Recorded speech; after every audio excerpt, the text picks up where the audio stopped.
In front of me is Realme 16 Pro, and today I would like to show you how you can turn on or off easy mode.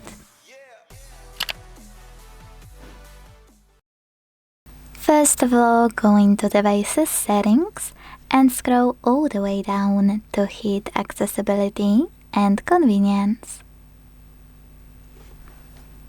Now you need to scroll again, and this time tap on this section called Simple Mode.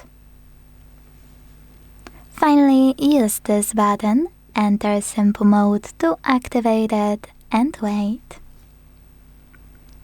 As you can see, after a few seconds, Easy Mode was successfully enabled. If you wanna go back to the standard one, you need to hit Settings.